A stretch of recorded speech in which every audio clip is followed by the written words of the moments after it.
Evening, everyone. Welcome to the PRCA Built Environment Group.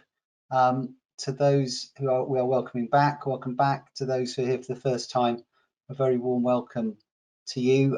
My name is Jules Duncan. I'm a board director at BECG. We're an agency in the built environment. I'm chair of this group. What we're here to do is to try and inspire each other a little bit, learn a few things from each other, encourage each other, and build up a great group around communicators in the built environment that we're all passionate about. And this is our latest event. Obviously, pre-March last year, when life changed, we would do these in person and have a nice cold drink afterwards. So do feel free to at least get that cold drink tonight, even though we can't be together, and we look forward to that. And actually this evening, what we're going to do is go back and revisit somewhat a theme that we looked at in July last year, which was how has COVID affected communications. And we were then sort of 3 months in, and we were learning as we were going, and now 8 months beyond that, we're all veterans. So I'm pleased to say we've got a fantastic panel this evening. Helen, Simon and James, who are going to talk through some of their thoughts about how they've picked up ways of working, ideas they've had, skills, tips that have helped them through this first phase that we've all gone through. But also everybody's now looking forward with optimism to a time when we can go back to a different way of working, more office-based, but probably something different to that which we knew before. And we want to think about how could we help with a good conversation about the skills, the ideas, the experience we can share that can help us all really thrive in that environment. And I think that thriving point is that when I'll end on, because it really is about all of us looking after our well-being and making sure that we remain healthy and successful despite what's going on. So I hope that's going to help us all to do that. The format for this evening is Helen, Simon and James will give a 10-minute chat each about what they've been noticing, reflecting on, and what they're looking forward to. And then we'll open up for questions. So the questions will be done via the questions or the chat button that you can see there on your screen. So if you have a question, please click into that and poll your question in, and then we'll be able to ask it for you and bring those questions together. So that's enough from me, and I just wanted to quickly then move on to our panel and hand over to Helen. Helen, over to you. That's great. Hi everyone, and thank you for the introduction, Jules. So it's great to meet you all, and as Jules has said, if we're face to face there would be a few glasses of wine involved, so maybe next time. So who am I and what am I doing here? So I'm Helen Rowell. I work for HSBC and I have been with them pretty much since my graduate days, and I have undertaken a bunch of different roles in HR with the bank, but nothing that I have done prepared me for what was going to happen with COVID. Literally picking up our entire bank overnight, with the exception of the branches, and moving them to a remote operation because of COVID. So since we've been working from home, my team have onboarded 8,000 people remotely, whilst trying to manage children, partners, dogs, cats, goodness knows what else. And if somebody had said to me pre-COVID that that was what we would have needed to do, I just wouldn't have thought it was possible. And one of the really big things that kept me awake in those early days, and kind of still keeps me awake now, to be honest, is how do I keep my teams engaged? How do I keep them motivated? And all I can say is it's been a real learning experience. There have been bits that I've got right, there have been bits that I've got wrong, but what I wanted to share with you was a couple of kind of my top tips for staying motivated whilst we are all working from home. So the first one you'll not be surprised by is to prioritize your mental health. More now than ever, it needs to come first. Uncertainty from this pandemic and all the additional stresses, I think, are making it harder for us all to focus. On the one hand, you're throwing yourself into work, but then it leads to burnout, or you're completely detached from work because of the stress from COVID and all the other lockdown elements. now is the time to put yourself first to flourish, particularly over the next few months whilst this thing hopefully draws to a close. So find that balance that allows you to be at your best mentally, and ask for help if you're struggling to do that. The second thing is around practicing gratitude, and it's not something that I used to do a huge amount of, but with all the uncertainty and the stress from the pandemic, I found it was really easy to become despondent, and it made it really challenging for me to be motivated for work. Now, being thankful for what you have, quite simply, will lift your spirits. There's loads of studies around this, but what they've basically found is that people who practice gratitude at work have a better relationship with their colleagues, they have a better relationship with themselves and sometimes other, and it allows them to be better at their job. So I can't tell you how many times in the last 12 months I've just had to have a word with myself around being thankful for what I've got. For me, it's still having a job for a start, a garden, food on the table, more time with my family, all of that good stuff. So maybe have a think about the stuff that you're thankful for, and try and kind of mentally rehearse your gratitude for that in your head. Finding career support. So I found that there's more content available online than ever before due to loads of people offering their services and their expertise online during lockdown. So try and carve out some time to take charge of your career. You know, find a mentor if that's your thing, who's willing to share their insights and experience. You know, get some feedback, solicit feedback. It's not just a year-end thing. Fortune 500 companies really understand the value of mentorship, and I think 3/4 of them offer formal mentoring programs. So that might be something that your employers offer. If not, try and find one within your network. I have one, and I really, really value their input into my career. The next one is using your holiday time. HSBC had a huge problem at the end of the year where we had everybody basically with a bunch of holiday left that they wanted to carry over because nobody had taken any holiday because we were all hoping to go back to normal. And what I found is that taking kind of small breaks throughout the year instead of saving it all for when we eventually come out of this thing has really benefited my mental health in the long run. Even if you're working from home, take some time away from your devices, your emails, your workstation, just for a couple of days.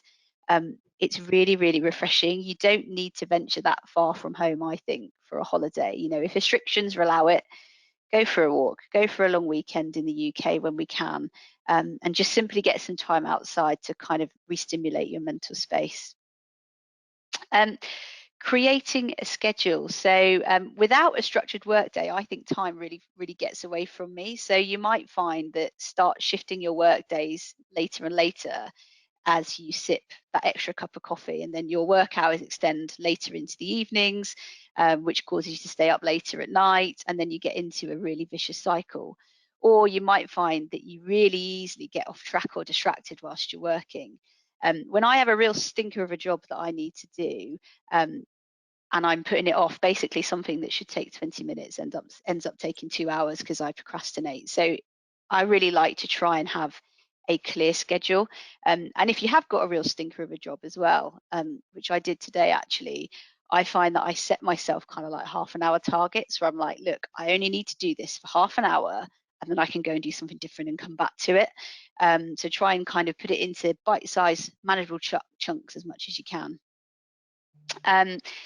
And establishing a dedicated workspace. So I'm really lucky. I do have a study in my house, and I know not everybody has that. And you might be tempted to just work from your bed all day. After all, it's probably the most comfortable space in your house. But when you associate your bed with work, I think it interferes with your sleep. And trouble sleeping will affect your performance the next day. And then we fall into this vicious cycle. So I have I don't have a newborn anymore, he's 3 actually, but I did have a newborn at one point. So I did a lot of research around sleep. And most sleep experts recommend that you should reserve your bed for sleep and some other stuff, depending on what you're into. So even though your bed might feel like a really comfortable spot, I think it's really good to try and create your workspace somewhere else, whether it's the kitchen table, dining room table, a desk in the corner of the living room. I think they're all better alternatives to your bed if you can, just to try and separate sleep from work.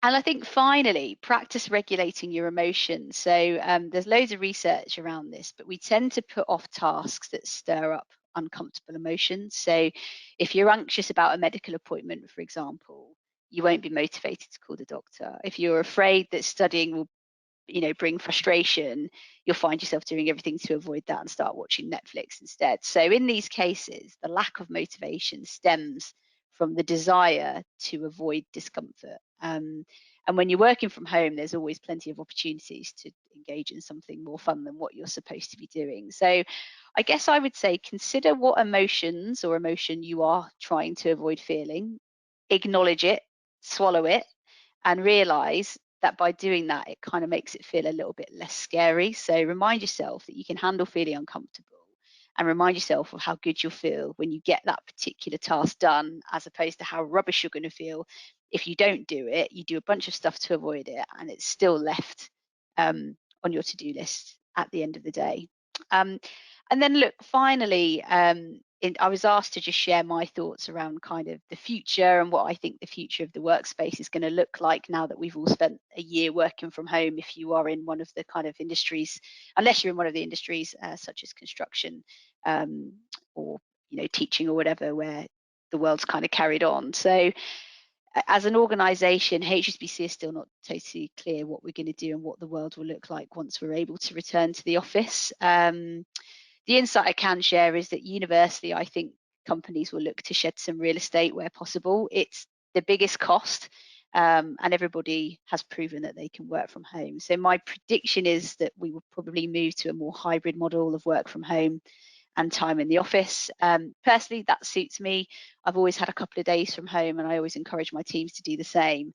But I also think what's really interesting is that companies, when they're plotting their return, their starting point has to be now. I don't think that the starting point should be what our working arrangements were pre-COVID. I can't see large companies particularly ever operating in the way that they used to. So that's just my 2 cents around what I think is going to happen. So I hope it's been useful. Thanks so much for having me, and happy to take any Q&A later on in the session. Back over to you, Jules.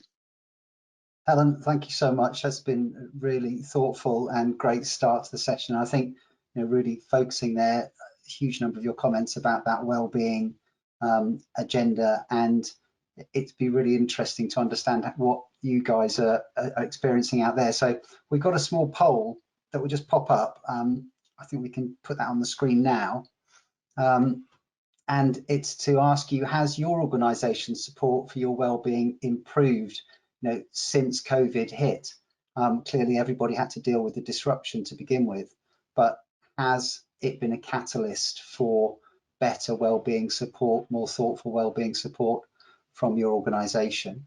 We'll just leave this up for a few moments so you can have a look at that. I think reflecting on Helen's thinking there around mentoring, routines, places, it really is a lot that can be done. And I know as an organisation, our own company is in the middle of a wellbeing week at the moment, which is a good outcome or a silver lining from COVID. We may not have thought about it as quickly without this. So be really interested to know if you could vote away.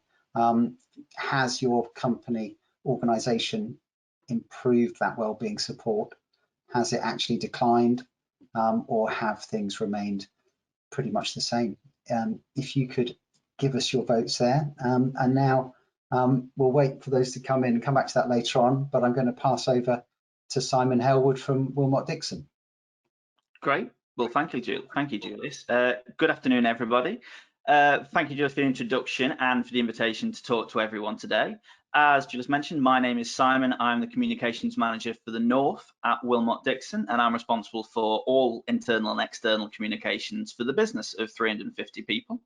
For those that are unfamiliar with us, we are an independently owned and one of the UK's leading construction companies. So I should say, first of all, I'm not a big fan of slides. I often find myself, the millennial that I am, using illustrative Simpson and Harry Potter gifs most of the time. So it'll just be me on screen, and I'll hopefully be in line with the fantastic presentation advice that James is going to give us later. But if I've learned anything from lockdown Teams calls, it's that I'm sure you'd prefer the opportunity to spot one of my 2 cats in the background rather than look at a PowerPoint presentation.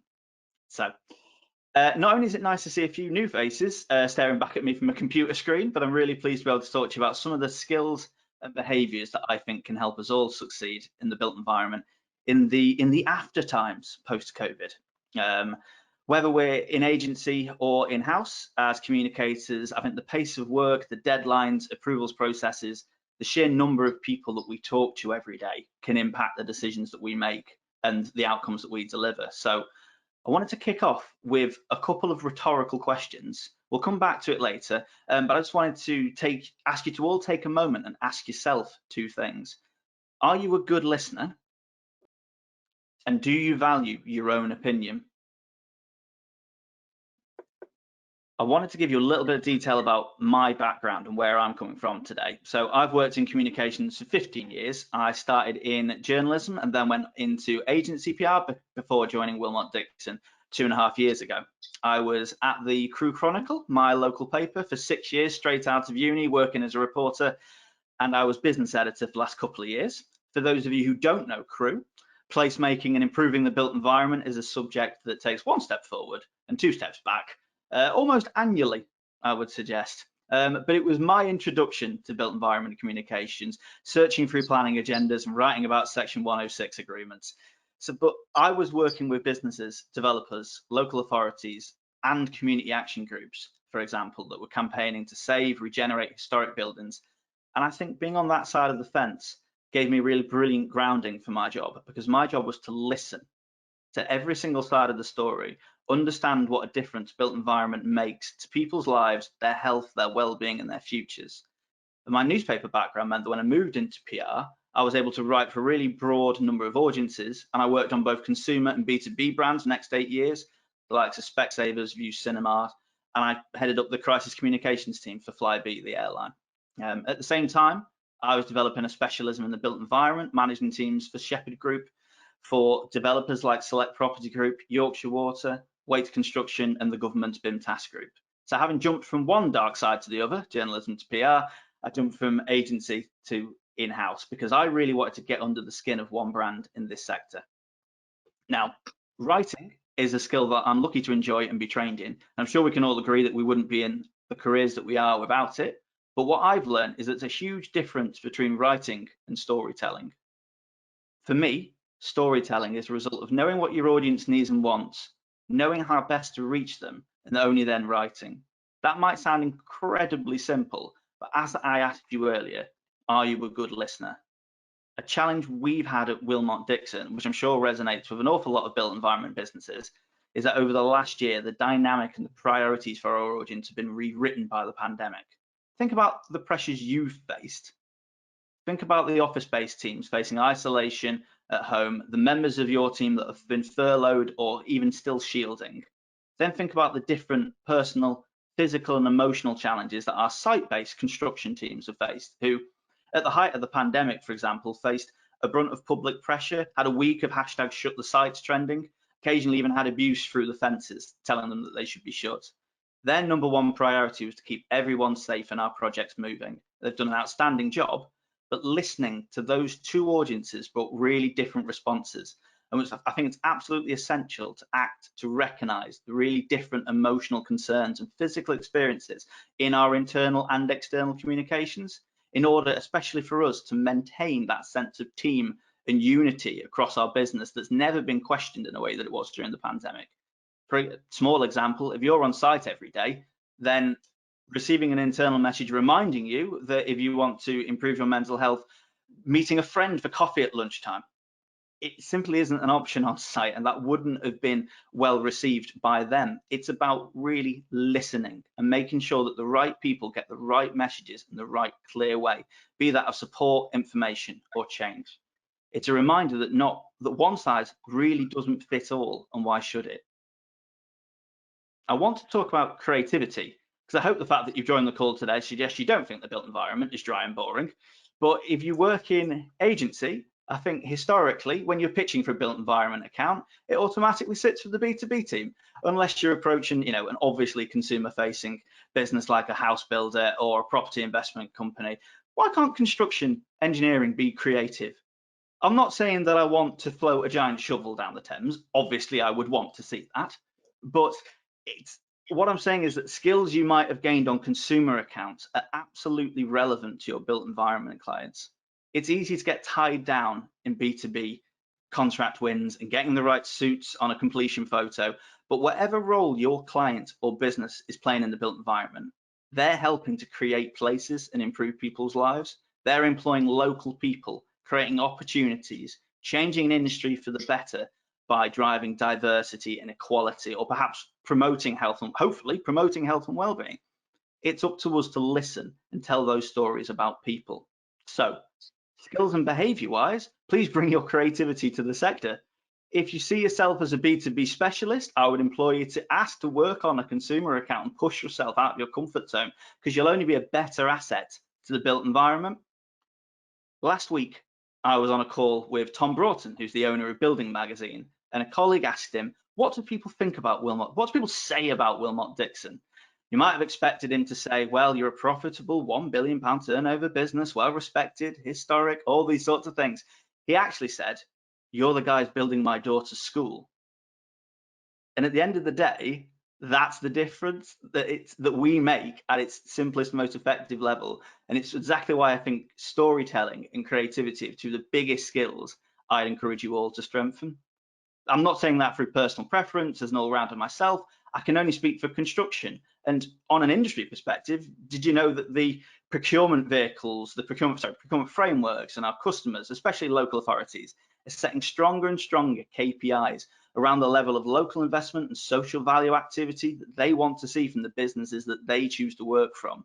The impact of the pandemic means that purse strings will be ever tighter in the future, and local authorities are looking for projects that deliver real value. That means projects that make a real difference and invest in their communities beyond the building itself. So BE-based businesses are going to have to respond to that, and so do we. And that's the reason we can be telling those stories and bringing creativity to our work. I'll give you a really technical example. We hear a lot about, I'm sure we've all written about, modern methods of construction. Prefabrication, modular building in the industry, and whenever you read about it, that story is focused on the processes, the factories, the speeds, the efficiencies. Yet I think it will bring a brand to differentiate that frames those advantages in the most creative and interesting way, that makes it the most palatable and exciting story about innovative design that will be the one that changes the game. It really is about the business that turns modern methods of construction into the industry's iPhone, not another Nokia that will win. Now I want to come back to my second question that you asked at the beginning of, do you trust your own opinion? And that question actually came from our National Group Communications Director when I told him about this talk. Whatever level you're at, if you're a good active listener and you have a great story, do you trust yourself to be the expert? When I started working in built environment communications and working with businesses of all sizes, and when I was in-house, I was surprised by the huge variety of backgrounds that people have historically come into comms from. I worked with comms people who started out as design managers, people who started out who diversified from bid management, even social value. The pandemic has really put the quality of internal comms right under a microscope. And the perception that comms is something that can be an add-on or something that you can learn on the job is disappearing more and more, because businesses are seeing the value of working with people like you, communications experts. So in terms of behaviours, I would implore you to have respect and pride in yourself and your own opinion. Yes, you will meet construction managers and board members who see comms outside the sector press as fluff, but for an industry full of left-brained, analytical, methodical people, you are problem solvers. Of course, my MD himself is a former quantity surveyor, so I know exactly how it feels working with that sort of environment. But I suppose for those people, one extra thing I can say is measure everything. If we talk about skills, I'm a huge fan of Amex principles. Obviously, I'm sure you're all familiar, but about setting smart, specific, measurable, actionable, relevant and time-bound objectives, and measuring outcomes and impacts, not purely just outputs such as the number of coverage. I'm sure I've removed AVE from enough reports to know that it will not die yet until we all make an effort for it. I'll end by saying that supporting each other is my final point. Having a group like this is a great start, but if, like me, you're a line manager, listen to your line reports. They are your audience, and know what works for them in terms of working practices. Stay connected, and ask them how their day has been. I know it's obvious to talk about staying connected, but it really is about being honest and not putting too much pressure on yourself. Exactly the lessons that Helen talked about a little bit earlier. The current situation's impacted us all differently, and I think it's important that we give people the flexibility and the reassurance that as managers, we see what they are achieving. You have to find the balance of providing realistic goals and ambitions for yourself, let alone your clients. But do keep challenging yourself to say, we've always done it this way, let's try something new. Be a good listener and trust your own opinion. Thank you. Simon, thank you. That was excellent, really insightful, and some big key points to take away, which I think are going to be superbly practical and applicable from your very good background as both a journalist and a communicator. And we come back to that creativity and storytelling maybe later on, and other points you made in the questions. I would please say, do put your questions in. We've still got a bit of time. Any questions for any of our excellent guests, please write them up in the chat, or the questions. Before we go to James, let's just look at the result of that survey and see what we got.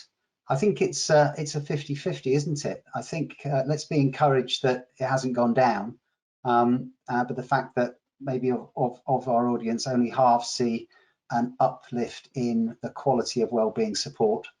We maybe have hoped to see that a little bit higher, but half of you are getting that. So there's something there where that focus, we're seeing it right through our industry, aren't we, our society, our working life, and encouraging that half of you are seeing it. And for those who aren't, maybe you can take some of Helen's points back into your organisations and point out just what a huge agenda it is for our biggest brands like HSBC, and we all need to be really thinking about it. And there's a huge amount of resource and thinking out there online as well.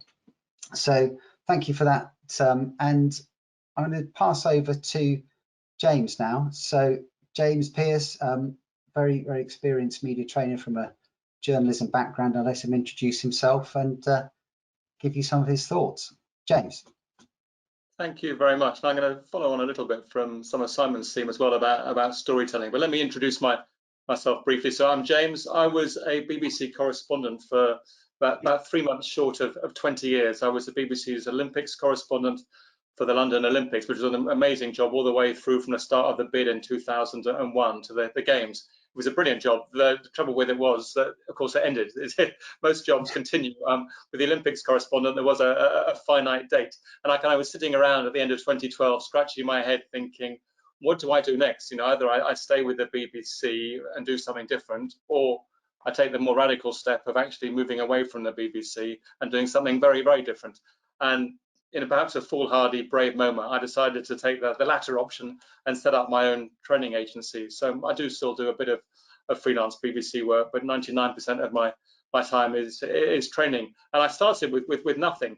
I started working initially with athletes, but it's just gradually expanded. Now I run most of the training for NHS England, so I've worked with lots of the people you're seeing on your TV screens during the pandemic.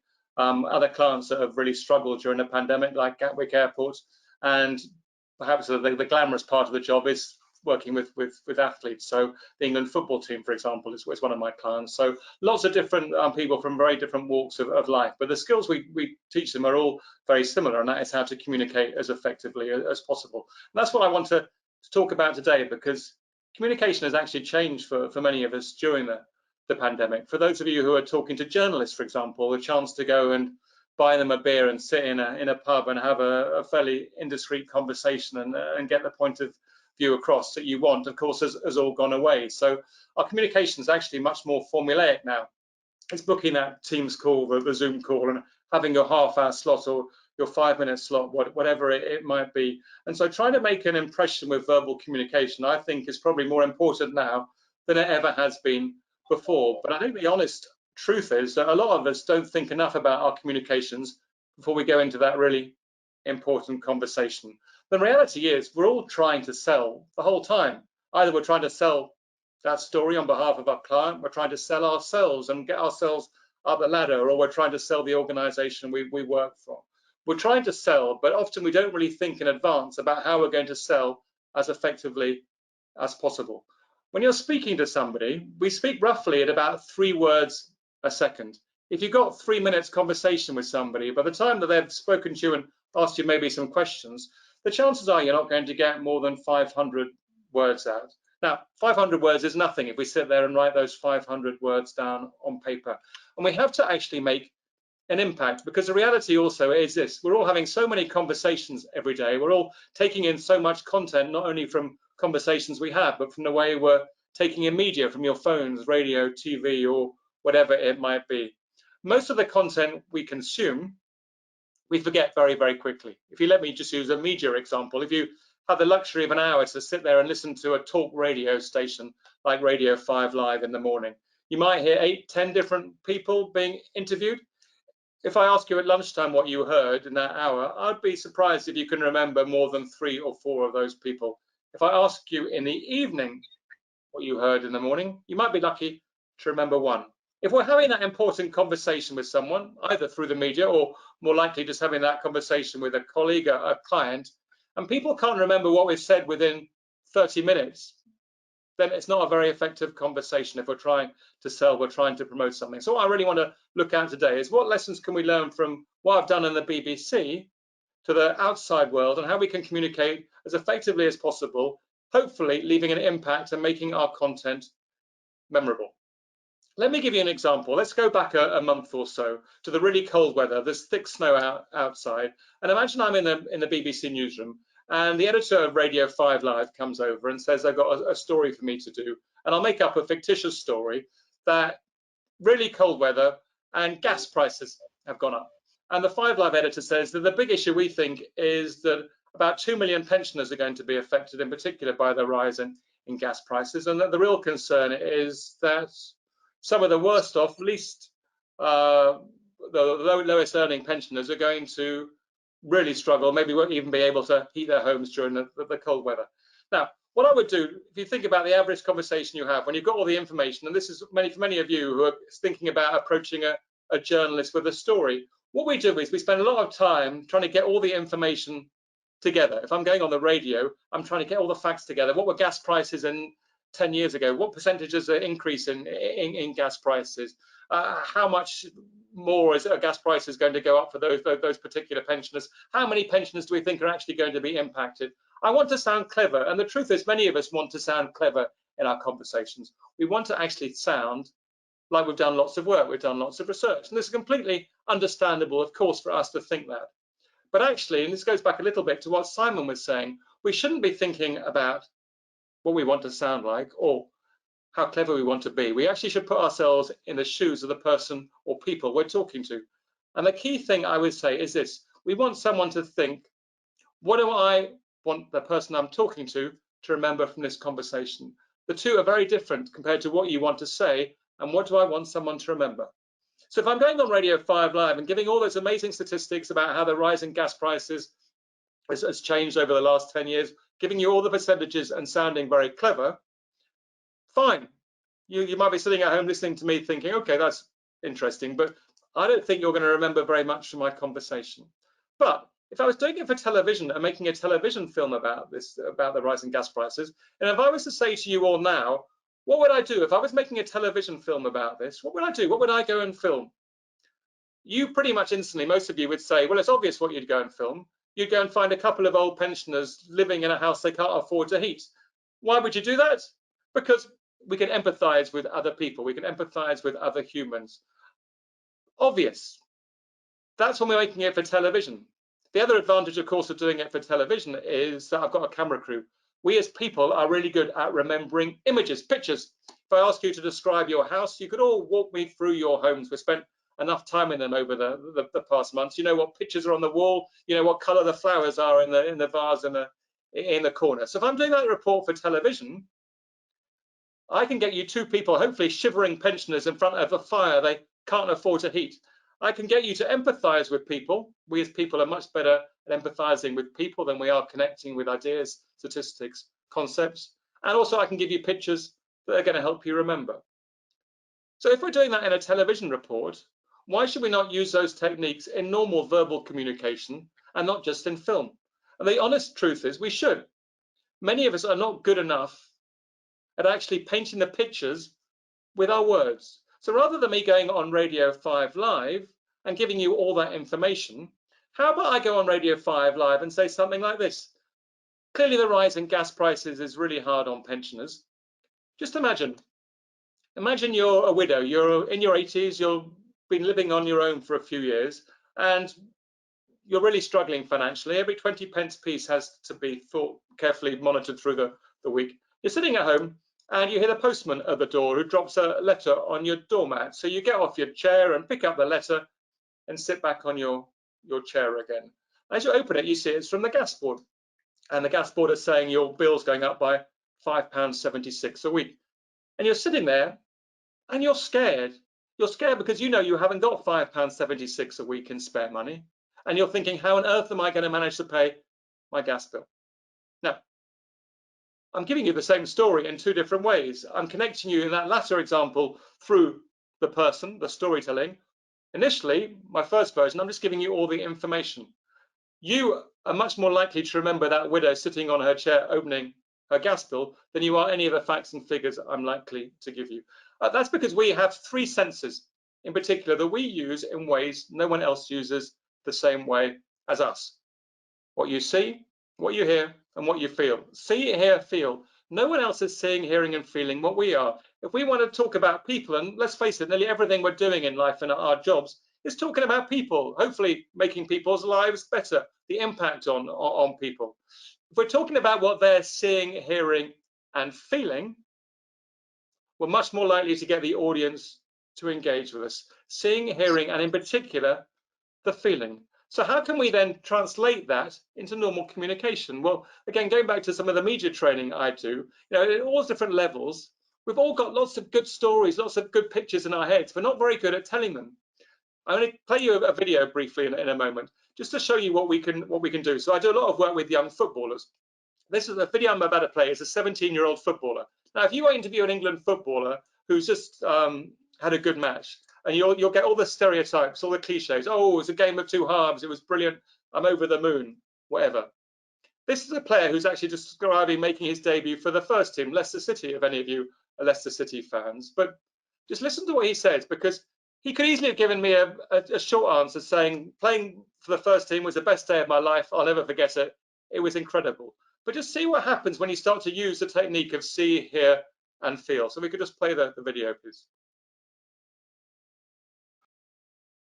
Great. So you can argue his answers are a little bit long, but to make the point, you see, there's someone who's actually brought that experience to life. He's taken you into his shoes. If you're a fan of that football club, he's letting you live that dream with him. You're inside his boots, so he's on the touchline warming up. The person asks for the autograph. He doesn't know whether to sign it or not. The manager calls him over. He thinks he's in trouble. What's he seeing, hearing, and feeling? To the young players like that, I say to them, imagine Netflix are making a documentary about you. What would be on the Netflix documentary for the moment you want to talk about? For you, I would say this. Imagine you want to make a film. Whatever you want to talk about, imagine you're making a film of it. What would be in the film? Don't start a conversation by thinking, what do I want to say? And blurting out all the information. Think, what would be in the film? How would I tell the story through pictures? And that is the best place to start with a meaningful conversation that hopefully will leave people remembering what you've said. I will round up there and hand back to you, Jules. James, thank you for that. That was excellent, and thank you for bringing that that great example to us and getting inside the head of a 17-year-old. As the father of a 17-year-old, I can relate to the fact they always think they're in trouble. So, but what a great young man, and excellent tips there, James, in terms of how to get our message across. So we're going to move over now to some questions, and we're going to be picking up some of those from the floor, and then I'll bring them in as we get some. And I think one of the things, listening to what you guys have reflected on, is whether or not we're going to go back to something that has physical kind of team building and interaction as a really critical part of what we still do, or are we going to all have to get used to building up better relationships with people, and maybe building up relationships for the first time from scratch, which is always the biggest challenge, through the digital world we're in currently. I'm just interested in any feedback on that from yourselves. I think from our perspective, it's about learning the lessons of what has happened and how that can make us a better, more efficient business. For the sake of it, if we're a construction business across the north with 20, 30 sites, and historically, if our MD wanted to know what was going on in 20 or 30 of those sites, he'd have to travel to 20, 30 sites or pick up the phone. Now, the way we brought our people together is to have regular communication of whether it's our Northeast team, our Yorkshire team, or our Northwest team, bring them together for one Teams chat. The height of the pandemic, that was once a week. It's gone to once a month now. And if you'd have tried to organise a once a month get together for an entire team in the pre-time, you wouldn't have got that many people turning up. You wouldn't have got that many people invested. But connecting people in new ways means that we've got so much more access to information from our perspectives, from our jobs, easier to get that information. And I think, to answer your question with regards to are we going to go back to normal, I don't think we are. I think it's about, I don't think this is, this is the basis. I think Helen said before we jumped on, this is the new starting point. How do we take what we've learned from this point and make our lives, look after our health and well-being more? Do we all need to be on the road that much? Do you need to go to London for a 20-minute meeting? What would have been? You don't, and I think that'll make us all, that is something we can all learn from to make us much happier, and I hope that the industry learns that. Thank you, Simon. Does anyone else want to come in on that? Yeah, look, I don't disagree with anything that Simon said. I think I think most organisations just need to stop and look back at what they've achieved in these really weird and wonderful circumstances. Big lesson for us has been around working smarter, not working quicker. We did a survey, and I think 67% of the people in our workforce at one point were trying to work from home with caregiving responsibilities, whether that was children or relatives or someone they live with that needs care, basically. And look, were our financial results down? Yeah, they were down, but I don't think that's because we were working from home. I think it's just the circumstances we're in. We lent more money to businesses in 2020 than we did over the previous 13-year period through government loans and bounce backs and all of that good stuff. So I'm super interested to see what companies' financial results look like in the new world when everybody's back to normal. And when everybody, I think, will still be working from home in some way, shape, form or capacity. Great, thank you, Helen. We've got a question coming in here in terms of, there's been some great tips around ordering your thinking, creating stories that are very compelling for audiences, and getting yourself into the audience's shoes. Any other sort of small practical tips about how to grab the attention of a stakeholder, maybe a politician or certainly a journalist, when we can't do maybe some of the physical meeting that we would have done in the past, and we're trying to cut through people as they're distracted and living at home? I'd be interested, do you actually feel there's been some benefits to maybe everybody being in lockdown that's helped, and any practical tips to how it can help the audience think about how they can get through to people and start to build a rapport? James, I don't jump speak in to on that anyone one? exciting in my job like that. There's no celebrities in Duncan, so I've got nothing to offer on this one, I'm afraid. James, any Bill, it's interesting, Julius. What I've noticed over the last few months is more people in your industry ringing me asking for people's phone numbers because they can't get hold of people normally. And the way you'd normally meet people is just going off. I mean, for example, people are working at Westminster who would hang around the Parliament and you'd bump into all the people you need to meet. Now they can't, and they're all desperately trying to get their proper contact details. So I think it's hard. I'm sure the politicians are loving the fact that they're not being harangued in the same way that they were before. But that is definitely one of the downsides, and that's not going to change in the short term either. Yeah. Simon, as a former journalist as well, have any thoughts on top of what you said already? I think rather than repeat what the guys have just said, which I completely agree with, I think one thing that's been interesting from the pandemic has been you know, if you are going to have to reach out to journalists in different ways, it's also about that quality, that different product that you can give them, that different way to reach them, and excitement. And I think from a site perspective, learnings that have come out of the site team, in that our digital team have started doing, you know, 3 really cool 3D tours around our site. And the original purpose of that was to let the customer site team see, you know, look from a quality perspective, look at issues around the site. But we're doing that with completed buildings and really telling stories about what that building can do, what it is going to be. If you're sat at home currently isolated, a sense of optimism that your new museum and library is going to open, that your new leisure centres, that new opportunity for your kids to learn to swim for the first time.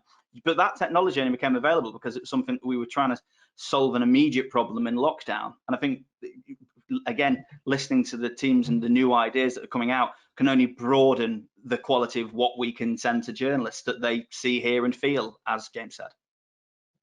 Brilliant. Thank you, Simon. Well, look, I think it's time to let everyone get back to their evenings. Before we do, just one last polling question about return to work. And we asked this back in July, so I'd be keen to see this one up again. If we could get the last question of how would you prefer to work once lockdown has been lifted, we could share that. And if everyone could have a vote on that, how would you prefer to work, you know, once we are out to the other side and these options are with us? Is it to go back to the office as in similar to before? Is it a hybrid, or is it more that continuing to work from home has an appeal?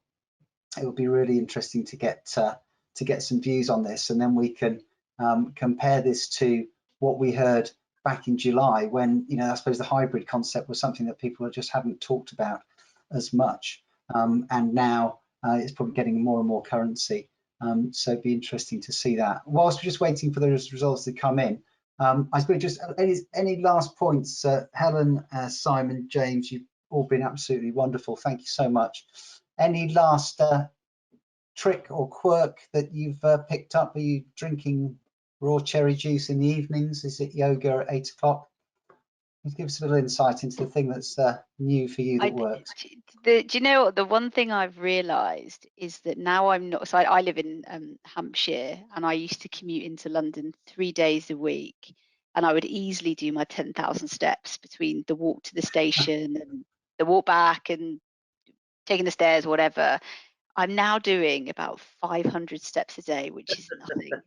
If I don't get away from my desk, I really feel it. I feel really sluggish. So just carve out that time to get away from your desk. I refuse to believe that anybody's job is so important that they can't take 40 minutes away from their desk to just have a stomp around the neighbourhood. So that is the best bit of advice I can give you, because when I don't do it, I feel awful mentally and physically. So yeah, and then it also means my takeaway each week on a Thursday, which is tonight, incidentally, is guilt-free. So that sounds very enjoyable. James.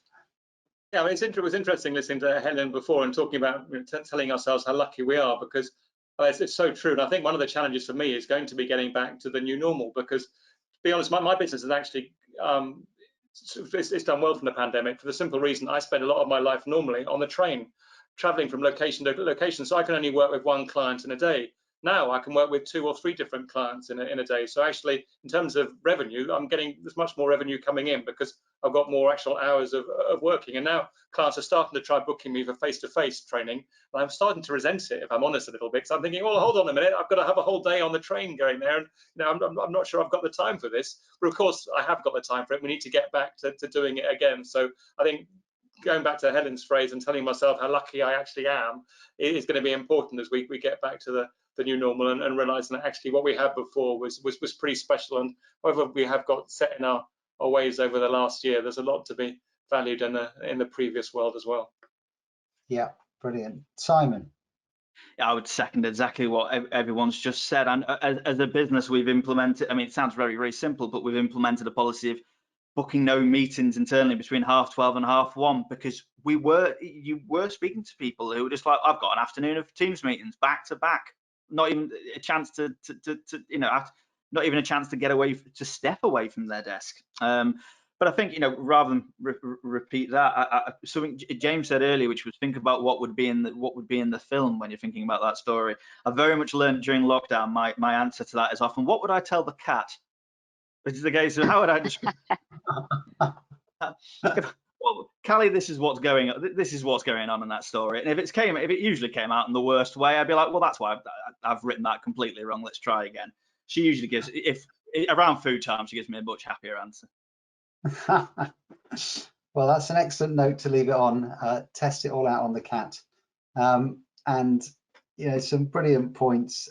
Good listening, valuing your opinion, telling stories with words, and also looking after ourselves.